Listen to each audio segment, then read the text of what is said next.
Barba ASMR. Olá, tudo bem com vocês? Espero que sim. No vídeo pra terça-feira, eu atendi a votação lá da comunidade que ganhou inaudível, mas em segundo lugar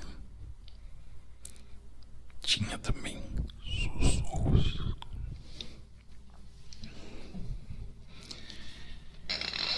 Vamos ver se vocês vão gostar desses sussurros.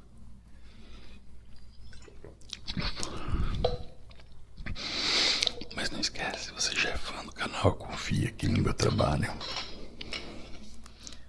Vamos deixando aquele like, conferindo a inscrição, o sininho. Se você tá aqui pela primeira vez, espera até o final do vídeo pra ver se você vai sentir o coração de dar esse like, de se inscrever e ativar o sininho também pra gente. E além dos sussurros, em alguns comentários falaram sobre a questão das minhas guitarras ali atrás, né? Vou deixar um pouquinho mais íntimo aqui pra gente, pra ir dando aquela relaxada. Tá aí o azul que o pessoal preferiu no vídeo. Comentaram, mas acho que pra falar das guitarras, dos instrumentos, a gente precisa achar junto aqui uma outra cor. Eu acho que essa daqui ficou bem legal, até por causa das cores da madeira ali atrás.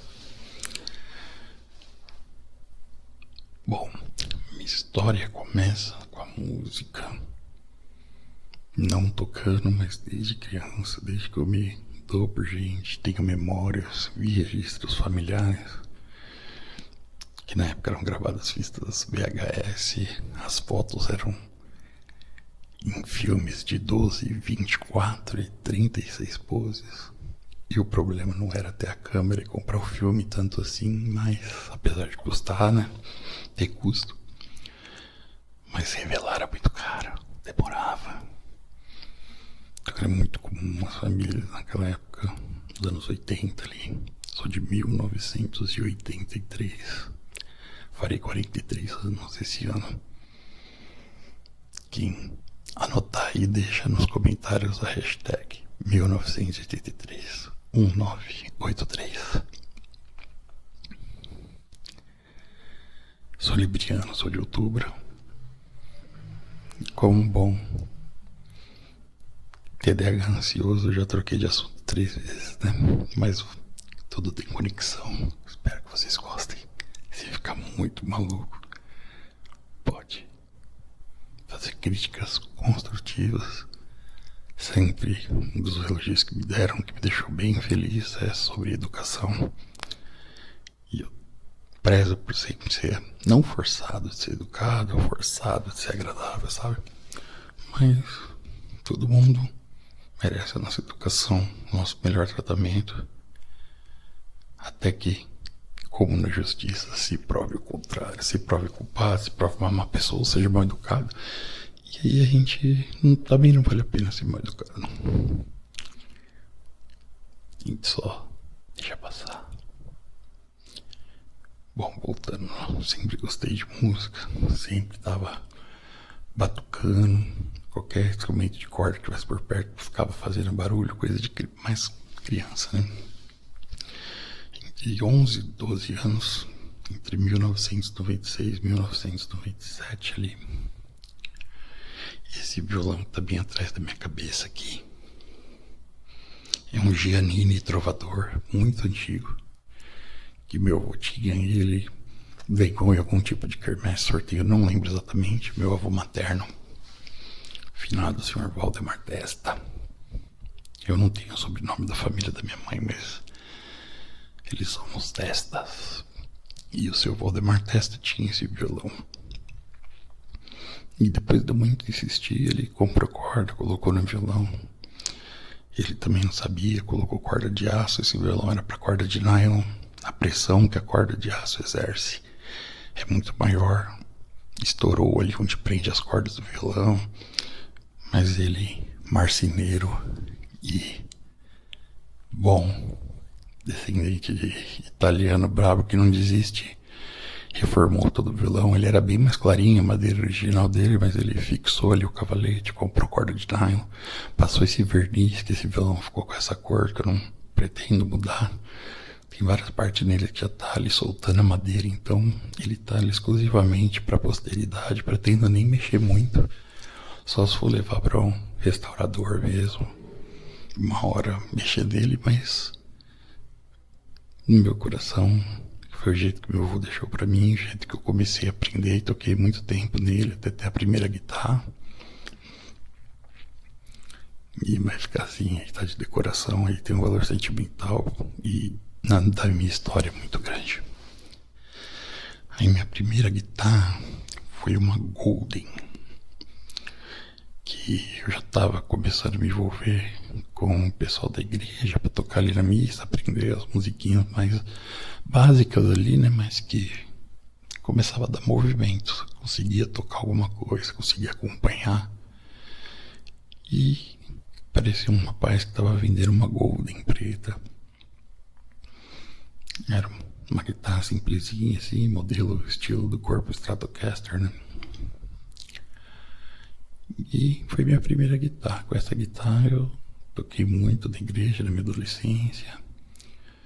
Toquei com amigos, tocando rock and roll e pop rock e nacional, de todas as eras, décadas que tinham ali. Até o momento que a gente gostava muito.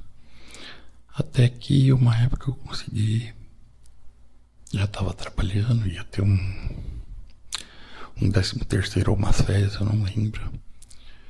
Aí conversando com meu pai, a gente comprou junto. Ele me deu a parte dele de presente, eu coloquei a minha desse dinheiro, que eu não lembro que exatamente foi 13º ou férias. E compramos essa Les Paul aqui. É uma marca que eu não conhecia. Ela nem existe assim mais, eles trocaram o nome, né? Mas no headstock dela tá lá ASW. Numa loja da Teodoro Sampaio aqui em São Paulo, a famosa loja dos instrumentos musicais, que chamava Hendrix. E o rapaz me apresentou essa linha de guitarra, falou que era do luthier aqui de São Paulo, tava começando a desenvolver uma linha, e era uma guitarra bem pesada, corpo de mogno, pesado mesmo, assim, um timbre, um sustain de notas, assim, de som muito bom, apesar de ser muito pesada, mas eu encarei. E eu adorava tocar com ela, tipo, acho que vocês viram aqui, esse meu braço aqui é praticamente, opa, desculpa, gente, tem que melhorar, depois eu posso fazer o melhor para as tatuagens, mas tá aqui, ó, as capas do disco solo, começando pelo Peter Criss, pelo Ace, Paul e Gene Simmons. Quando eu voltei a trabalhar em 2023, eu comecei essa parte de baixo.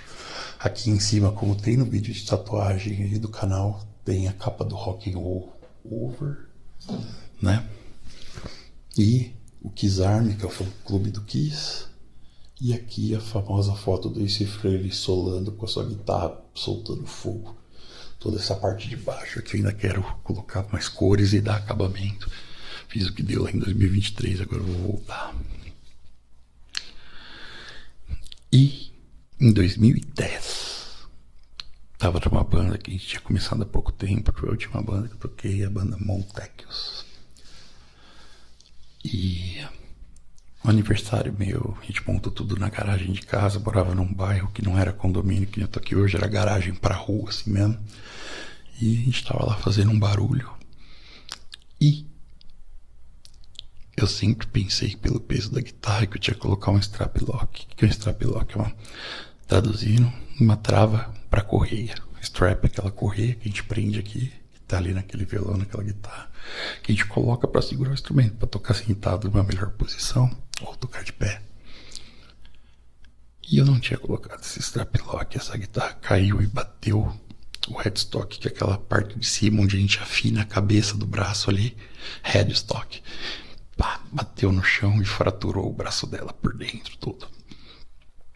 de uma forma que eu levei para 3 dos melhores luthiers que eu sabia que tinha em São Paulo e nenhum deles me incentivou a consertar porque era uma coisa de estrutura que não ia ficar bom, ia gastar dinheiro à toa. Eu me conformei, tal como o violão, eu guardei ela ali para a posteridade. Tenho muito carinho, toquei músicas muito legais com ela, um momento de muita diversão. E aí eu precisava continuar tocando, a banda tava tocando. Tava perto do final do ano, que é o aniversário em outubro, né? Caiu ali, machucou. No meio tempo a gente teve alguns shows e ensaios que essa guitarra aqui, o modelo SG, eu tinha uma dela, mas no modelo vinho, e a mais simplesinha que tinha da Epiphone. E como eu já tava com a Les Paul e queria outros pedais, outros equipamentos para tocar, eu acabei vendendo pro rapaz, que é meu amigo até hoje, o Lin, chinesinho que era guitarrista e se formou baixista, porque a banda já tinha 2 guitarristas, para não deixar de tocar com a gente. E ele me emprestava essa SG que já tinha sido minha, a gente foi tocando até que chegou o final do ano, essa eu lembro que foi 13º mesmo, e eu fui procurar uma guitarra, para que encaixasse no bolso e que tivesse, né, o som que conseguisse me agradar. A velha história do custo-benefício, mas que...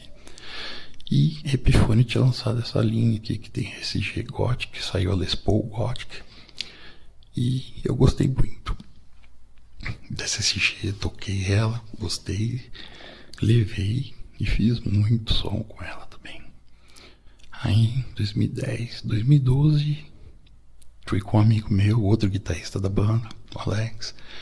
A gente foi na Teodoro Sampaio, novamente Teodoro Sampaio, sempre Teodoro Sampaio.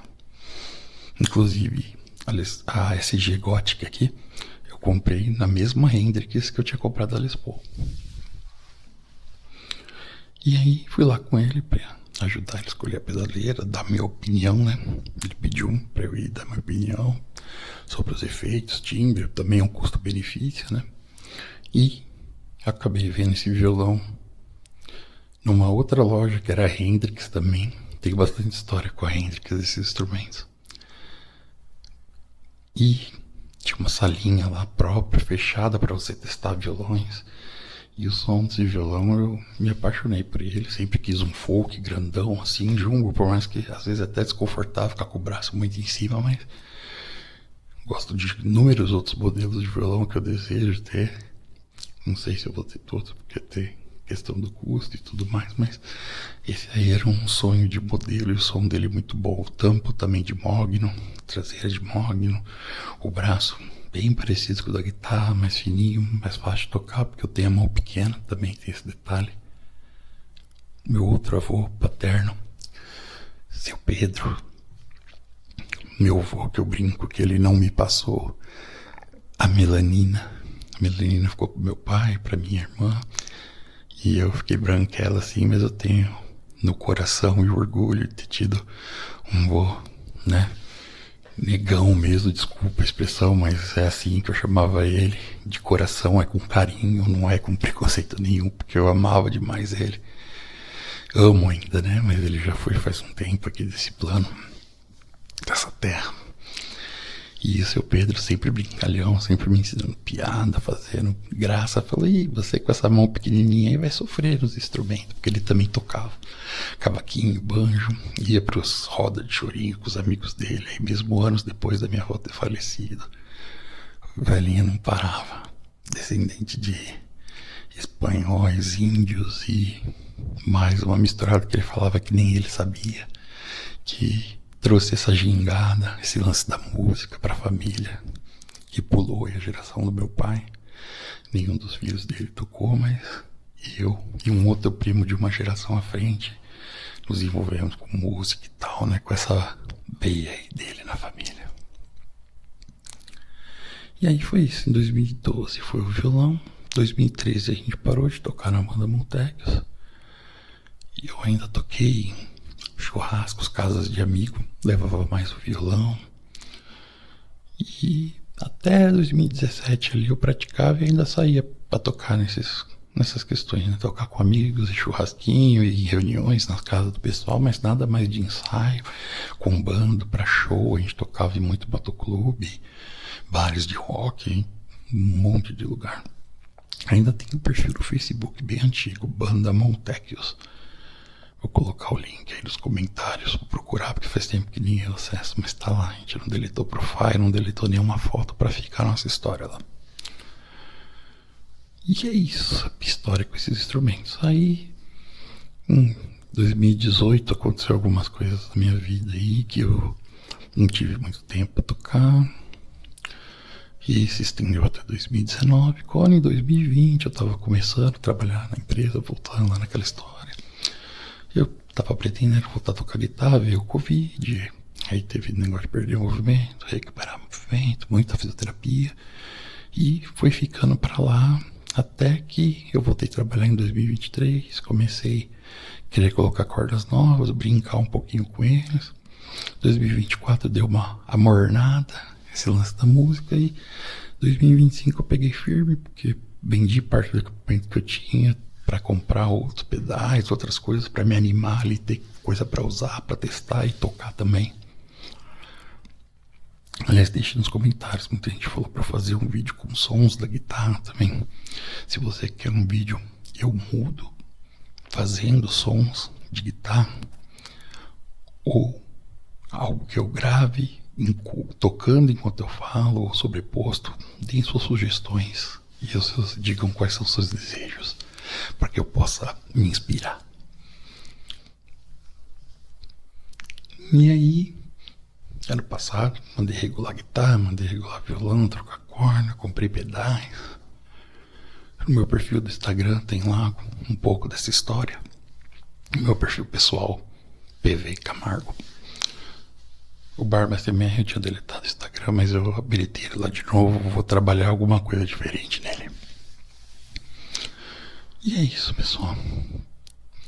Do meu jeitinho, pulando de uma história para outra, contando um monte de informações aí, tentando manter minha voz agradável para que vocês possam ir chegando no final desse vídeo e poder ir baixando a luz e vir a descansar. Muito obrigado mais uma vez pela companhia, por ter ficado até aqui. Lembra a hashtag 1983, falei lá no começo e eu vou falar aqui. Comentem, curtem, se inscrevam, confiram o sininho, compartilhem esses vídeos com os amigos que possam gostar de CMR. E vamos continuar trabalhando para que esse canal seja agradável para vocês. Porque para mim, sempre que eu consigo sentar aqui e começar uma gravação, é um prazer. Muito obrigado. Se cuidem. Fiquem na paz. Fiquem com Deus. Fiquem bem. E a gente se vê logo menos. Até já já, tá bom? Até breve.